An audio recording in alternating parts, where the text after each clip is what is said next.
అదే RTV app వార్తల్ని క్షణాల్లో చదివే అవకాశం ఉంటుంది. ఒక న్యూస్ పేపర్, ఒక టెలివిజన్ ఛానల్ మీ చేతుల్లో ఎప్పుడు ఉంటాయి. బుధవారం ఏదో గొడవ జరిగిందంట, ఏదో కంప్లైంట్ చేసినారని బయట ఇద్దరు వచ్చి కొట్టినారంట. అది కొట్టినందువల్ల గూబలకు కొట్టినారు, గూబ డ్యామేజ్ అయింది. దానివల్ల ఇప్పుడు మేము న్యాయం కోసం ఇక్కడికి వచ్చాము. కానీ ప్రెసిడెంట్ సార్ లేరు, చైర్మన్ లేడు. దానికి చైర్మన్ వచ్చిన తర్వాత మేము వచ్చి మళ్ళా వస్తాము.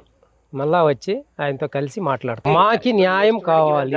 ఇంకొకటి నెక్స్ట్ ఏ బిడ్డకు కూడా ఇలా ఇక్కడ జరగకూడదు. కాబట్టి వాళ్ళు కేర్ తీసుకోవాలి. వాళ్ళు కేర్ తీసుకొని వాళ్ళు న్యాయం చేసి ఎవరికి ఇంకొక బిడ్డకి అన్యాయం జరుపుకోకుండా వాళ్ళు చూసుకోవాలి. ఎందుకు తల్లి, తండ్రి, గురువు, దైవం అన్నీ వాళ్ళే అయ్యి మనం హాస్టల్కి వేసేస్తాం. కాబట్టి వాళ్ళన్నీ చూసుకోవాలి.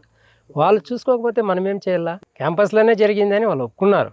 కానీ ప్రెసిడెంట్ ఆయన లేడు కాబట్టి, చైర్మన్ లేడు కాబట్టి 3 రోజుల తర్వాత వస్తాడంట. మళ్ళీ రమ్మన్నారు. 3 రోజుల తర్వాత వస్తాము. వచ్చిన తర్వాత అప్పుడు సార్ ఏం చెప్తారో అప్పుడు మీకు చెప్తాం. సంస్కృతి ఇంజనీరింగ్ కాలేజీని తల్లిదండ్రులతో పాటు మేము పరిశీలించడం జరిగింది. ఏదైతే ప్రధానమైనటువంటి ఆరోపణ ఏదైతే చేస్తున్నారో క్యాంపస్లో జరగలేదని చెప్పి మేనేజ్మెంట్ వాళ్ళు పదే చెప్తున్నారు. కానీ అసలైంది ఈ క్యాంపస్లోనే జరిగిందని చెప్పి నిర్ధారణ అయింది. క్యాంపస్లోనే ఘర్షణ జరిగిన తర్వాత స్పందించాల్సినటువంటి యాజమాన్యాలు స్పందించలేదు. కాబట్టి ఈరోజు ఆ తల్లిదండ్రులు ప్రేమస్థాయిని కోల్పోయినారనేది ప్రధానంగా ఈరోజు మాకు కనిపిస్తుంది. దీనిపైన అధికారులు కూడా సమగ్రమైనటువంటి విచారణ జరిపి చర్యలు తీసుకోవాలని మేము డిమాండ్ చేస్తున్నాం.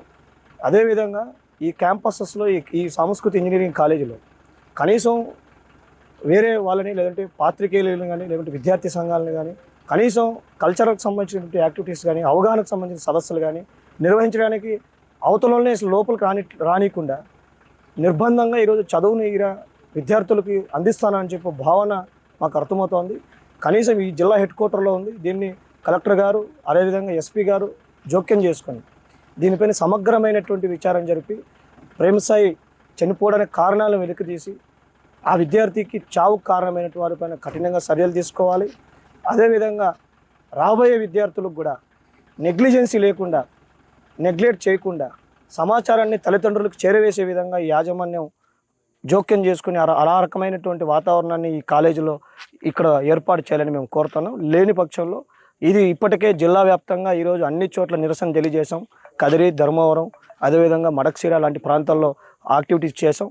ఇట్లే కనుక నెగ్లిజెన్సీ కనుక యాజమాన్యం ఉంటే రాష్ట్ర వ్యాప్తంగా ఎస్ఎఫ్ఐ విద్యార్థి సంఘం ఆధ్వర్యంలో పెద్ద ఎత్తున పోరాటం చేస్తామని ఈ సందర్భంగా తెలియజేస్తున్నాం. మరిన్ని వీడియోస్ కోసం ఛానల్ ని సబ్స్క్రైబ్ చేయండి. లేటెస్ట్ అప్డేట్స్ కోసం వాట్సాప్ ఛానల్ ని ఫాలో అవ్వండి. ఆ లింక్ డిస్క్రిప్షన్ లో ఉంది.